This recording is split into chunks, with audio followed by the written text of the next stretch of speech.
Գյուրջան Կասկադ, հասանելի բնակարաններ 65 ամիս մարման ժամկետով։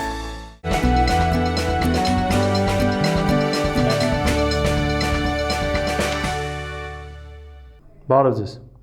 Փաստինֆոյեթերում շարունակում ենք հետևել միջազգային իրադրությանը։ Ռուսաստանի արտաքին գործերի նախարար Սերգեյ Լավրովը այցելեց Հայաստան, հանդիպումներ ունեցավ Հայաստանի բարձրագույն ղեկավարության հետ։ Պետք է նշել, որ այս այցը կարևոր է այն առումով, որ տևական ժամանակ է Ռուսաստանի նման բարձրաստիճան պաշտոնյա Հայաստան չէր այցելել, այն էլ արտաքին գործերի նախարարի մակարդակով։ Լավրովի այցը կարելի է համարել կայացած։ Բավականին լուրջ հայտարարություններ արվեցին Երևանում, որոնք կարծում են որոշակի կասկածներ կփարատեն Հայաստանի եւ Ռուսաստանի հարաբերությունների հետ կապված, Արցախի հարցի հետ կապված, բայց այս բանին փորձենք հասկանալ, թե ինչ տվեց այդ այցը Հայաստանին եւ առասարակ ինչ հարցեր քննարկվեցին։ Մի քանի հարցի շուրջ ես կցանկանայի ձեր ուշադրությունը դարձնել։ Առաջինը, ֆիքսենք, որ ամեն դեպքում, չնայած հայտարարվում է տարբեր շրջանակներում, թե Հայաստանը միայն Հնդկաստանից է զենք գնում, Լավրովի խոսքից պարզ է դառնում, որ ամեն դեպքում որոշակի շփումներ այս հարցում կան եւ Հայաստանը շարունակում է զինատեսակների որոշ խմբականակ ստանալ Ռուսաստանից, չնայած հատուկ ռազմական գործողության պարագայում հիմնական պատվերները Ռուսաստանը չի կարողանում ապահովել հասկանալի պատճառներով, բայց ռազմատեխնիկական համագործակցությունը ամեն դեպքում շարունակվում է։ Երկրորդը, Հայաստանը Եվրոպական միություն չի գնում, ավելին անգամ հայտ չի ներկայացրել, այս մասին հստակ նշեց Հայաստանի արտաքին գործերի նախարար Արարատ Միրզոյանը, նշանակում է նաև, որ ԵԱՏՄ-ից Հայաստանի դուրս գալու հարցը կարելի է համարել փակված։ Մենք շատ ենք անդրադարձել այս հարցին, նշելով, որ ԵԱՏՄ-ում գտնվելը Հայաստանին միայն եւ միայն օգուտ է բերում։ Հայաստանի տնտեսվարողները բավականին լուրջ եկամուտներ են ստանում այդ կազմակերպությունից եւ բավականին տարօրինակ կլինի Հայաստանից ինքնակամ այդ եկամուտներից հրաժարվելը եւ գնալ մի կառույց, որտեղ մեզ առնվազն չեն սպասում։ Եվ Արարատ Միրզոյանն էլ հայտարարեց, որ Հայաստանը հայտ չի ներկայացրել եւ օրակարգում էլ չկա Եվրոպական միության անդամ դառնալու համար։ Այստեղ ուղղակի առաջանում է հարց, այդ դեպքում ինչու ընդունվեց այդ օրենքը Եվրոպական միություն գնալու հետ կապված եւ ինչու դրա պատճառով որոշակիորեն լարվեցին առանց այն լարված հայ-ռուսական հարաբերությունները եւ ԵԱՏՄ-ում սկսեցին արդեն խոսել այն մասին, որ Հայաստանը կարող է դուրս գալ այդ կառույցից։ Այս հարցն էլ կարծում են կարելի է համարել փակված։ Մյուս թեման, որին անդրադարձավ Լավրովը,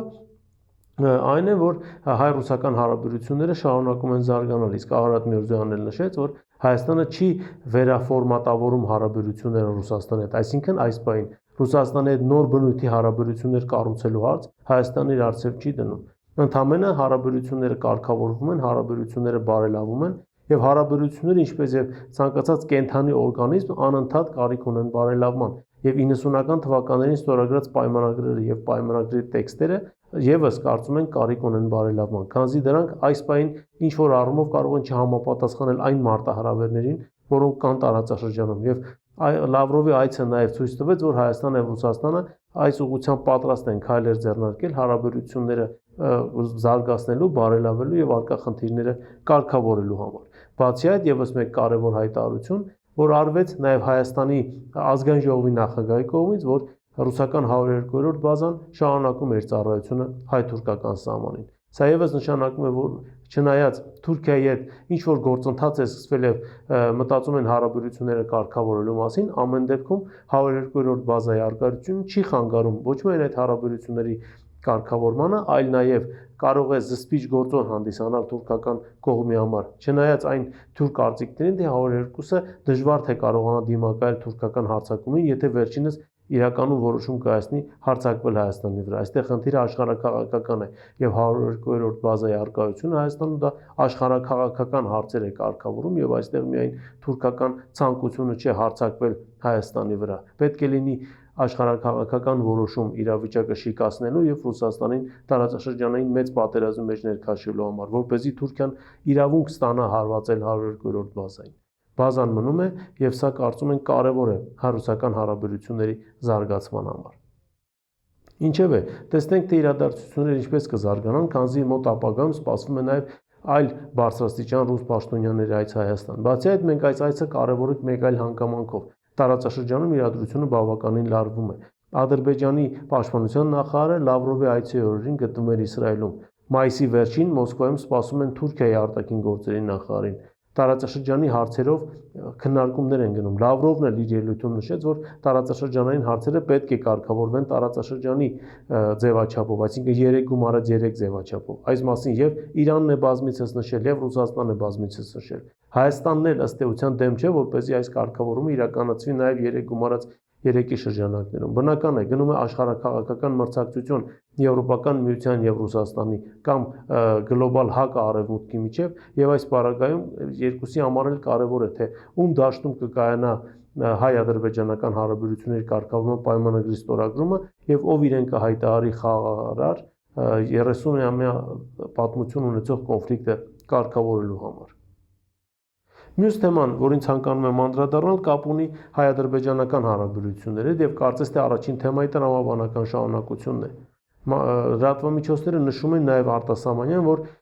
Ռուբիոն իր ելույթում վերջերս կայացած սենատում բավականին ուշագրավ հայտարարություն է արել այն առումով, որ հայ-ադրբեջանական կոնֆլիկտը վերականգնելու եւ վերսկսելու բավականին լուրջ վտանգ կա։ Ըստ էության Ադրբեջանը պատրաստվում է հարձակվել Հայաստանի վրա եւ սա արդեն նաեւ մտահոգում է Միացյալ Նահանգների պաշտոնյաներին, քանզի այս պահին նրանց պետք է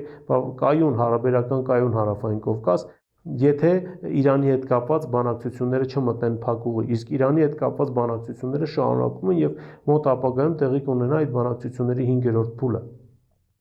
Իսկ ինչու է Ռուբիոն մտահոգ, որ Ադրբեջանը կարող է հարձակվել Հայաստանի վրա, քանզի Ադրբեջանը միշտ էլ ստանձնել է այսպես կոչված երկրորդական դեր Մերձավոր Արևելյան կոնֆլիկտներում։ Եթե Իսրայելը որոշում է հարձակվել Իրանի վրա, ապա Ադրբեջանը ըստ էության պատրաստ է ստանձնել իր իսկ վրա դրված պատասխանատվությունն ու պարտավորությունները եւ իր բաժին քայլերը ձեռնարկել տարածաշրջանում իրավիճակը շիկացնելու, Իրանին փաստի առաջ կանգնեցնելու, Սյունիքում ռազմական գործողություններ սկսելու եւ հայ-իրանական սահմանը փակելու համար։ Սա է լինելու Ադրբեջանի դերակատարումներից մեկը։ Մյուս դերն իհարկե, որ ամենակարևորն է, Ադրբեջանը իր տարածքը անմիջապես տրամադրելու է իսրայելական F-16-երի տեղակայման համար, որոնք ադրբեջանական Արցախի օկուպացված տարածքից, Ադրբեջանի կողմից Արցախի օկուպացված տարածքից են սկսելու հարձակումներ իրականացնել Իրանի վրա։ Պատահական չէր, որ ադրբեջանա-իրանական զորավարժությունները պայմանավորվել են, որ պետք է անցկացվեն հենց Արցախում։ Սա պատահական չէ, Իրանը ակնհայտորեն այնտեղից վտանգ է զգում եւ Ադրբեջանի հետ համագործակցության խորացումը միտված է առաջին հերթին ապահովագրելու իրեն եւ ամեն ինչ անելու, որ Ադրբեջանը տարածք չտրամադրի իսրայելական օդուժին Իրանի տարածքը ռմբակոծելու համար։ Դրա մասին Ալիևը բազմիցս է հայտարարել, նաև նշել է, որ իրենք պատրաստ են նաև 15 միլիոն ադրբեջանցու իրանական ադրբեջանցու գործոն օգտագործել Իրանում իրավիճակը ապակայունացնելու համար։ Այնպես որ Ռուբիոյի հայտարարությունը նորություն չէ, բայց Ռուբիոյի հայտարարությունը բավականին լուրջ ազդակ պետք է լինի նաև մեզ ուղղված, քանզի սա նշանակում է, որ միջնորդավորված կամ առանց ուղիղ ասելու Միացյալ Նահանգները զգուշացնում է, որ մոտ ապագայում Ադրբեջանը կարող է չդիմանալ գայթակղությանը, եթե Իսրայելը որոշի հարվածներ հասցնել Իրանին։